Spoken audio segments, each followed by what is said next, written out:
자, 오늘 낮에는 여러분에게 겨자씨 비유에 대하여 말씀했습니다. 이 겨자씨 비유도 역시 이 가라지 비유와 다 하나님의 그 뜻을 드러내는 것이라고 할 수 있습니다. 그래서 오늘 오후 시간에는 이 겨자씨 말씀과 같은 이런 삶이 어떤 삶인가에 대하여 구체적으로 베드로 사도가 우리에게 명하신 그 말씀을 한번 보도록 하겠습니다. 베드로전서 2장 18절부터 24절까지 보겠습니다. 죄에 대하여 죽고 의에 대하여 사는 것에 대하여 말씀하겠습니다. 이런 것이 죄에 대하여 죽는 것이고 이런 것이 의에 대하여 사는 것이다.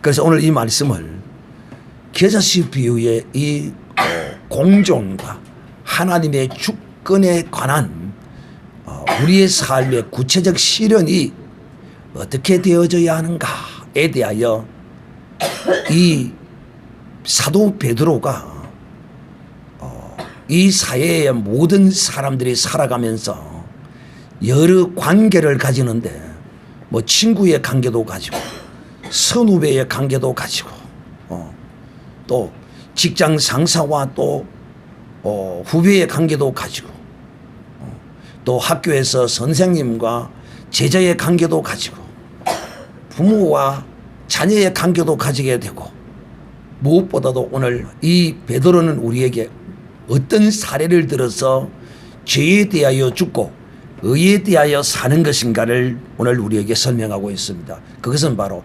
주종관계입니다. 그런데 이 주종관계가 고대 사회에서는 주인이요 종이라고 이렇게 표현하지만은 이 현대 사회에서는 주인과 종이라고 표현하지 아니하고 고용주와 피고용인이라 이렇게 말합니다. 또 회사 사장과 또 직원이다 이런 표현을 씁니다. 어쨌든 그 표현만 다르지 그 질서 아래에 있는 것은 분명합니다. 그런데 우리가 바로 알아야 될 것이 뭐냐면 모든 관계가 다 이러합니다.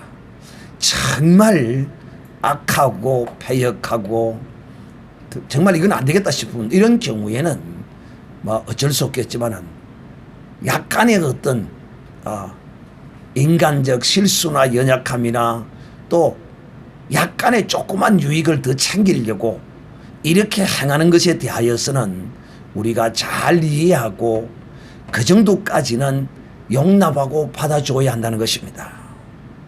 그 말이 무슨 말이냐면 오늘 이 베드로는 회사 직원들에게 오늘도 직원인 사람이 있어요. 사장인 사람도 역시 있겠지만은 근데 그 사장도 직원을 고용할 때는 그 직원을 이용해서 자기에게 유익을 얻기 위하여 직원을 채용하는 것이지 그 직원을 놀리면서 자기의 돈을 주어서 먹여 살리고 보내기 위해서 직원을 채용하는 건 아닙니다. 그래서 제가 여러분에게 이런 이야기를 자주 하죠. 제가 군대를 제대하고 직장생활을 처음 하는데 그게 제 한 해 선배라는 김태식이라는 사람이 있었는데 이 사람이 늘 회사에 대해서 불만을 갖고 막 떠듭니다. 뭐라고 떠드느냐면 월급도 쥐꼬리만큼 주면서 나는 딱 월급에 딱 맞게만 일을 하겠다는 거예요. 자기 딴에는 굉장히 지혜롭고 슬기롭고 자기 딴에는 공의롭잖아요. 왜? 내 일한 만큼만 받겠다니까. 자기 딴에는 그렇다는 것이지. 그러나 주인이 볼 때는 악하게 보이는 거야. 또 나도 똑같은 직원으로서 그 모습을 볼 때 나는 이 의식구조가 잘못되어 있기 때문에 지가 보기에는 나는 그 사람의 그 행태가 정신병자로 보이더라고요. 왜? 나는 내 상식은 그게 아니거든. 내 상식이라는 것은 이 회사의 사장이 나를 월급을 주고 돈을 주고 채용할 때는 나를 통하여 자기가 이익이 있어야 하고 유익이 있어야 할 것을 기대하고 나를 채용한 것이지, 딱 내가 한 만큼 돈을 주고 내 한 만큼 가져가게 하기 위해서는 차라리 그냥 채용을 안 하는 건 낫지. 주인의 입장에서는. 여러분은 이해가 됩니까? 이해돼요? 그런데 이 친구는 내가 돈 받는 것만큼만 하겠다는 거예요. 도대체 돈 받는 것만큼의 기준이 무엇인지 몰라. 참 어리석은 사람이에요. 그러면 주인은 자기의 자본을 대놓고, 주인은 그러면 자기 한 만큼 가져가면 주인은 아무 남는 것이 없잖아요. 그러면 주인은 자기 자본 들여놓은 이것이 완전히 그냥 은행에 이어놓으면 이자를 받을 건데, 이거 완전 헛거잖아요. 누가 이런 짓을 할 주인이 어디 있겠느냐는 거예요. 아무도 없어요, 이런 주인은. 그러니까 우리가 그리스도 안에 있으면, 오늘 이 사도 베드로는 우리에게 이런 것 정도는, 내가 직원으로 있는 사람은 요것 정도는 용납을 하라는 거야. 어느 정도냐면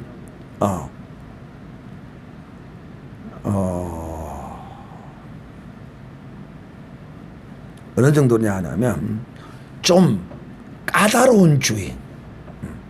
근데 저는 좀 까다로운 사람입니다. 저는 좀 까다로운 사람에 속합니다. 그래서 제가 하보영 성도가 지금 이사한 지 1년이 됐지만은 이사 딱 해놓고 집에 한 번도 안 갔습니다. 왜?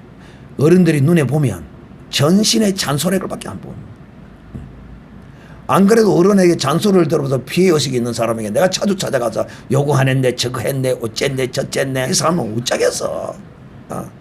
그게 내가 좀 까다로운 분이 있기 때문에 내가 아예 안 가고 간섭을 안 합니다.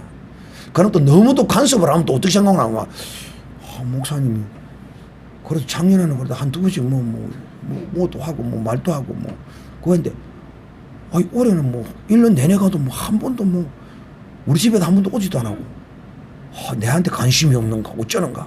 난 또 이런 생각도 드는 거야. 사랑하는 인자들이요, 주인이 그 직원에게 일을 시킬 때는 이익을 얻기 위해서 일을 시킴으로써 좀 까다로울 수 있어요. 또 일을 좀 많이 시킬 수도 있어요. 내가 부당하다고 느껴질 정도로 그렇게 할 수도 있어요. 그러나 여러분, 내가 퇴근을 하지 못할 정도로 막 일을 맡겨가지고 이걸 다 해놓고 퇴근해, 이런 주인은 현대사회에 없거든요. 없습니다. 그러면 할 수 있는 데까지 열심히 하고 그냥 하기 싫으면 내가 좋은 데 구해서 가면 됩니다. 그래 안 그래요? 못가고로 내 발목에 쇠고랑을 채워놓은 것도 아니잖아요. 그래서 내가 거기서 직원으로서 근무하고 있는 날까지는 좀 주인이 까다로워도 성경이 이렇게 말합니다. 까다로운 자에게도 순종하고 또 그 주인의 건의를 인정하고 그대로 해주라는 거야. 좀 일을 좀 많이 시켜도. 그런데 반드시 주인은 일을 많이 시키면 시키는 대로 시킨 것에 대하여 기억합니다. 절대로 기억하지 않지는 않습니다. 아주 악한 자라면 그렇지 않지만은 좀 정상적인 주인이라면 그렇게 하죠. 까다로운 자에게도 고리하라. 또 이 직장 생활을 하다 보면 또 애매하게 고난을 또 받기도 합니다. 직장 생활을 애매하게. 왜냐하면 제가 어제도 어떤 걸 봤는데, 야, 정말 아무리 그래도 그렇지, 같은 입사 동기인데 한 입사 동기가 거래처로부터 뇌물을 받고 있는 걸 보고 저거는 또 아니다. 저거는 아니다. 그래서 이 사람이 동기지만은 저거는 아니다 싶어서 회사에도 고발을 합니다. 다행히 뇌물을 많이 받지 않아가지고 주의만 주고 말았는데, 그리고 이제 이 고발한 이 친구가 이제 회사에서 평이 좋으니까 다른 회사에서 스카우트를 해가지고 다른 회사로 옮겨갔어요. 그리고 이 친구는 여기 남은 거야. 그런데 거기다가 원을 품고 한을 품고 자기를 이제 그 비리를 고발한 그 친구를 그 회사 직원들에게 성폭행범으로 조작을 시켜가지고 고발을 하시더라고. 그 여자들이 그게 속아가지고 그 말에 속아가지고 경찰에 가서 거짓 진술을 해가지고 진짜 와 그런 짓까지 하더라고. 그러니까 우리가 여러분 이 직장 생활을 하다 보면 주인으로부터도 억울하고 애매한 이렇게 고난을 받기도 하고 이런 일을 당하기도 해요. 그러나 이런 애매한 까다로운 이런 고난과 이런 걸 당해도 우리가 그것을 주 예수 그리스도를 생각함으로 그걸 용납해야지 이것을 주인에게 대어들고 이렇게 하지 말라는 거야. 자, 그래서 이런 일을 당하면 애매히 고난을 받고 또 까다롭게 이렇게 행하는 사람이 있으면 하나님을 생각함으로 그리스도를 생각함으로 참으라는 것입니다. 근데 이 이렇게 참는 것이 아름다운 거라는 거야. 그런데 내가 잘못해서 고난을 받으면 이거는 아름다운 게 아니야. 아름다운 것은 이렇게 피어나는 거야. 어디에서? 고난과 까다로움과 애매함과 이런 가운데서 아름다움이 피어나는 것이지, 내가 실수하고 내가 무능하고 내가 잘못하고 이런 데서 아름다움이 피어나지 않는다는 거예요. 그래서 성경은 20절에 이렇게 말해요. 죄가 있어 매를 맞고 참으면 무슨 칭찬이 있으리요. 그렇잖아요. 이것은 아름다운 것이 아니야. 있으리요. 또 오직 선을 행함으로 고난을 받고 참으면 이는 하나님 앞에서 아름다운 것이니라. 그러니까 우리는 이 아름다움이, 그리스도 안에서의 이 아름다움은 우리가 잘 알아야 돼. 이런 것이 아름다운 거야. 고난을 받고 애매히 고난을 받고 주인으로부터 핍박을 받고 이렇게 당하는 것이, 이것이 아름다운 거라는 거야. 우리가 이런 아름다움이 있는 사람, 참 이런 사람은 복 있는 사람이고 또 이런 사람과 동행하는 사람도 복 있는 사람. 그러나 내가 문제가 있고 내가 잘못해서 이런 일을 당하면 이거는 아름다움이 아니라 그것은 더럽고 악한 것입니다. 자, 21절 봅니다. 이를 인하여 너희가 부르심을 입었다. 무엇을 인하여? 내게 잘해주는 자에게 잘해주고 나를 사랑하는 자를 사랑하는 이것은 누구든지 합니다. 그러므로 우리가 주께로부터 부름을 받은 것은 이 고난 가운데서도 인내하고 참으며 애매하게 당하는 것도 참고 까다로운 주인에게도 내가 순종하고 이렇게 함으로써 참 부르심을 받은 사람으로서의 합당한 모습이라는 거야. 그리스도께서 너희를 위하여 고난을 받으사 너희에게 본을 끼쳐 그 자취를 따라오게 하려는 것이다. 그러니까 주님께서도 여러분, 주님이 무슨 죄를 지어서 고난을 당했습니까? 나쁜 짓을 해서 당해서 아니잖아요. 그러니까 우리는 우리의 삶의 그 모든 본이 예수 그리스도라는 거야. 그러니까 이런 억울한 일을 당할 때 사람들은, 그리스도인들이 막 믿지 않는 사람과 똑같이 막 분노하고 막 이러고 저러고 그러는데, 이거는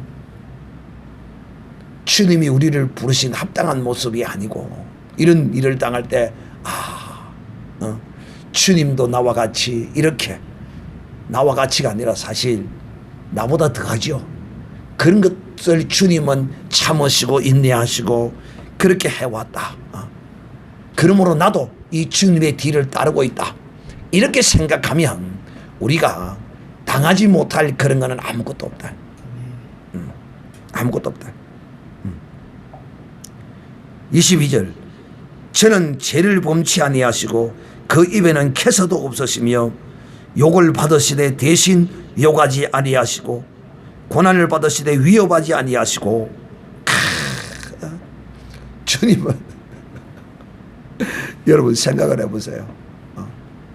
자기의 손과 발의 못을 받고 있는 사람들에게도 욕하지 않았어요. 그냥 묵묵히 내어 주었어요. 그럼 또 어떤 사람은 머리 좀 돌아가는 사람이 이렇게 이야기합니다. 아이고 목사님 뭐 그 정도 되는 것이야 뭐 그렇지만은 진짜 쪼질만 자지구질한 막 그런 거 진짜 참기 힘듭니다. 이런 사람도 있습니다. 아니요. 거기나 빰떼기나 볼태기나 똑같은 거예요. 그러므로 사랑하는 형제들이요, 주님의 모습을 보면 우리가 참지 못할 거 없고 인내하지 못할 거 없고 그거 다 아무것도 아닌 거야.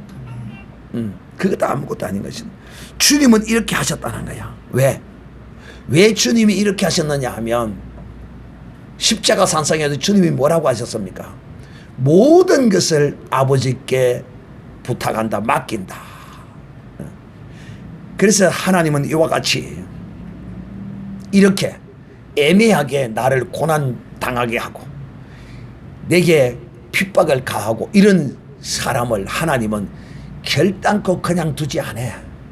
왜 우리가 그런 것들에게도 순종하고 그런 것들에게도 우리가 참으며 인내하며 이렇게 행하게 되는 거면 공의의 하나님을 믿기 때문이야. 바로 이 공의. 그러니까 내가 행하지 아니하고 하나님께 맡기는 거야. 하나님께 맡기는 거야. 가라지 비유가 뭡니까? 하나님께 맡기는 거예요. 공의로우신 하나님. 그러면서 우리가 우리에게 애매하게 고난을 주는 그 사람도 우리가 함께 동행하는 거야. 우리에게 나쁜 짓을 하는 그런 사람들도 우리가 하나님의 이 공의를 믿고 하나님이 그 주권으로 이것을 판단하실 것을 우리가 믿고 그렇게 행해야 된다는 거야. 주님도 주님이 스스로 그걸 갚지 않았어요. 베드로가 주님이 잡히시던 밤에 그 금을 가지고 말고의 길을 잘랐을 때 주님이 내가 하늘에 있는 12영이라도 그런 능력이 있으신 분이야. 이분도 참았어. 근데 여러분은 하늘에 있는 영 하나도 여러분이 움직일 수 있어요, 없어요? 우리는 아무 힘도 없고 아무것도 없어. 있는 건 뭐밖에 없어. 우리는 이 입밖에 없어. 입으로 갖고 이길 수 있고 능력이 있는 게 아니야. 그러므로 그럴 때마다 주님께 맡기고 아버지요. 하나님께 기도해서 맡기는 게 억울함을. 이 친구가 너무 하나님 착취해가 날려가 착취해 먹으려고 그럽니다. 그럼 하나님이 그 기도를 드시고 판단하셔. 진짜 네가 지금 착취한다고 내 착취하느냐 하나님이 판단하시는 거야. 내 기준으로 내가 그걸 생각하고 판단해버리면 반드시 실수하게 되어 있어. 그러므로 하나님이 가라지가 있어도 공존하라는 거야. 가라지를 보고 공존을 하라는 거야. 공존. 그리고 이 하나님의 나라는 하나님의 주권을 믿어야 된다. 하나님의 공의를 하나님이 공의롭게 이런 주인도 하나님이 판단하실 것이라는 사실을 내가 믿어야 된다는 거야. 그게 사랑하는 형제들이요, 이 성경 안에 씨 뿌리는 비유, 가라지 비유, 겨자씨 비유를 통하여 말씀하시는 이것들이 이 성경 전반적인 말씀 안에 그대로 녹아 있는 거야. 그래서 제가 오늘 이 말씀을 여러분에게 겨자씨 비유를 낮에 말씀하시고 하나님의 주권과 하나님의 이 공의가 우리는 이렇게 변화된 삶으로서 하나님의 공의와 하나님의 이 공존의 거룩한 법칙을 알고 우리가 믿음으로 살자는 거야. 그러므로 예수님은 하나님의 이 공의로운 판단 앞에 그 모든 것을 다 맡겨버렸습니다. 그래서 우리도 혹 내 서방이 내를 좀 까다롭게 하고 좀 그래도 그냥 이해하고 넘어가고 서방이 나를 갖다가 가서 몸을 팔아서 돈 벌어와 칼을 주면서 가서 은행을 털어와 이런 아주 악하고 못된 짓을 시키는 것은 그거는 그렇지만은 그렇지 않으면 하면 이것도 가정에서 아내와 남편도 질서야 질서. 예민하게 막 숨소리 하나도 막 어떤 여자는 자기 앞에서 남편이 숨소리도 못 내고 합니다. 숨도 못 쉬고 그래요. 좀 숨소리가 좀 거치게 나왔다 그러면 막 그냥 안 둬. 막 그대로만 갖다 발라버리는 거야. 그거 있어요. 민주는 그러면 안 됩니다. 좀 기분 나쁘고 그러면 숨이라도 좀 푹 쉬게 놔두세요. 한숨을 좀 쉬더라도. 뭐 마음에 안 드는 게 있는가 보다. 좀 마음이 그렇는가 보다. 그러고 넘어가야지. 내 앞에서 와 한숨 쉬어 이 새끼가 이러면서 그냥 아스파린 이어보고 막 패대기 쳐버려 이래 하지 말라고. 실제로 이런 여자들이 있어요. 자기 앞에서. 자, 그래서 죄송합니다. 제 표현이 나는 이 경상도 촌놈이 돼가지고 이 사투리 쓰는 게 좀 재미있고 또 내가 이 언어가 많이 부족하다 보니까 부득불 내가 사투리를 써. 그러니까 좀 이해를 좀 하시고.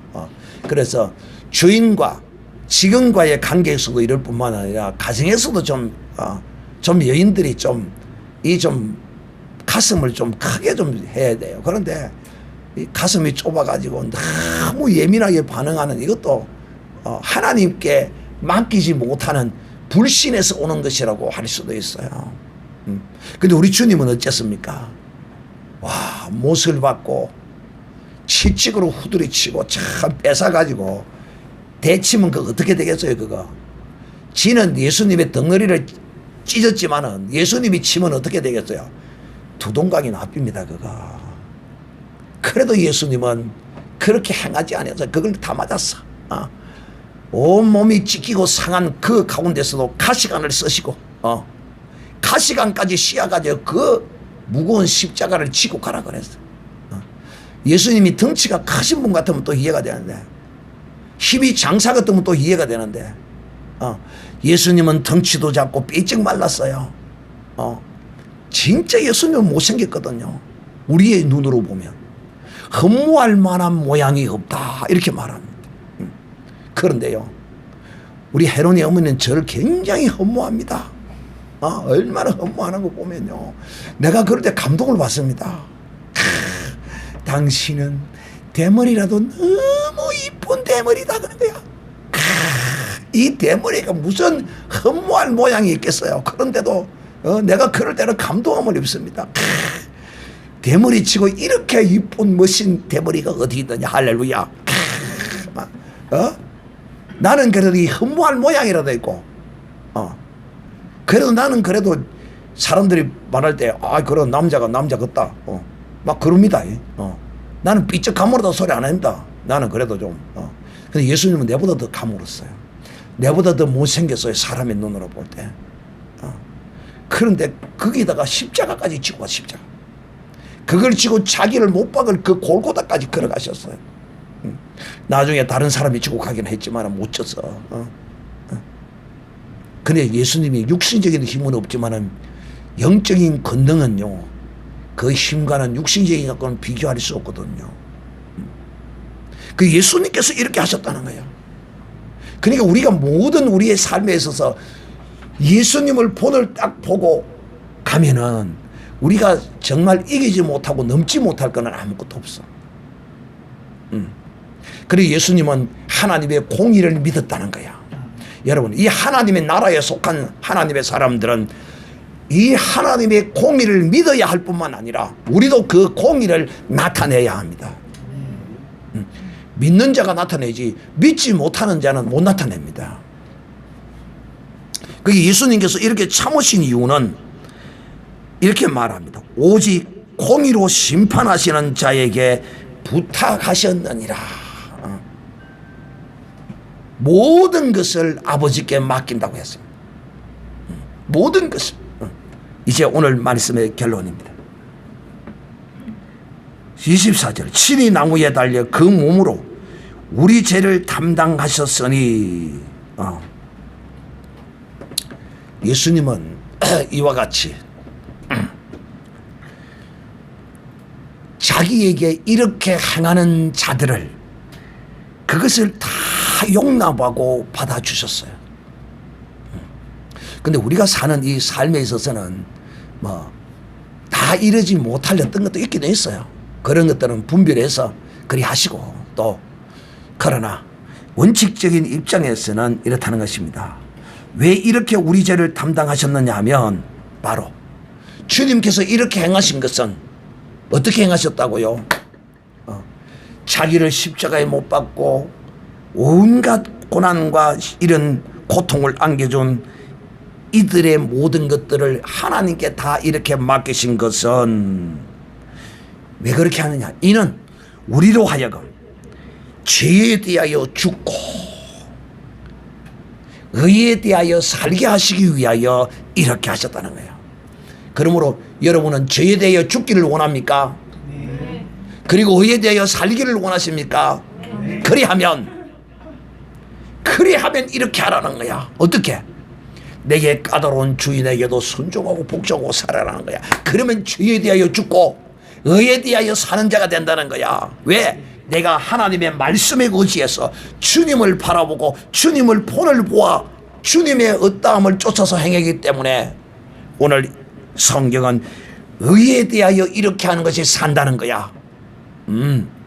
그게 죄에 대하여 죽는 이 삶이 이 하나님 나라에서 사는 삶의 방법이야.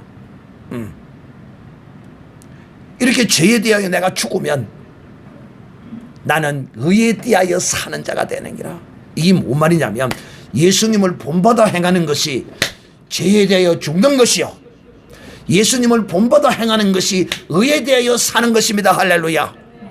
이것이 바로 하나님의 나라의 공존과 공의와 우리 주 예수 그리스도의 그 주권, 심판의 주권을 인정하고 내가 무엇을 받아? 변화를 받아 나물과 같은 내가 나무가 되어지는 이런 놀라운 역사를 이룬다는 사실을 오늘 꼭 이 시간 기억하고, 이 기독교의 신앙이, 믿음이 이런 것이구나. 그 모든 것을 예수 그리스도를 본받아 사는 것이구나. 이리 해야 내가 죄에 대하여 죽는 것이구나. 내가 죽었다 이 말이면, 죄에 대하여 죽었다는 말은 내가 죽었다는 겁니다. 내가 죽어야 누가 살아요? 내 속에서 주님이 사시는 것입니다. 주님이 나타나시는 것입니다.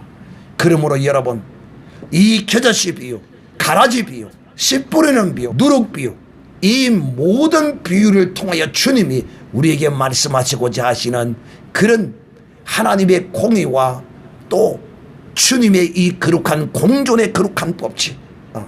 여러분, 좀 주인이 내게 까다롭게 해도 그 까다로운 주인과 공존할 줄 알아야 되는 게야. 좀 까다롭다고 택 그러면 이 세상에 그 어떤 직장도 가질 수가 없어요. 그래 안 그래요?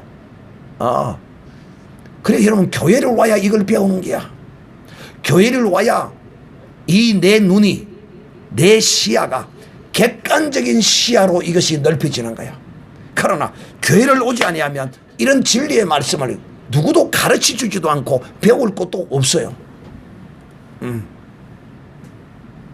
오늘 이 겨자씨 비유는 우리에게 죄에 대하여 죽는 것과 의에 대하여 사는 하나님 나라의 거룩한 법, 하나님의 주권 아래서 우리가 변화를 받아 공의와 공존의 삶을 살아라는, 이것이 바로 죄에 대하여 죽는 것이고 의에 대하여 사는 것이다 하는 것을 꼭 기억하는 믿음의 거룩한 사람들이 되시기를 우리 주 예수님의 이름으로 축복합니다. 오늘 이 말씀을 기약하고 우리 동성으로 한번 크게 기도합시다.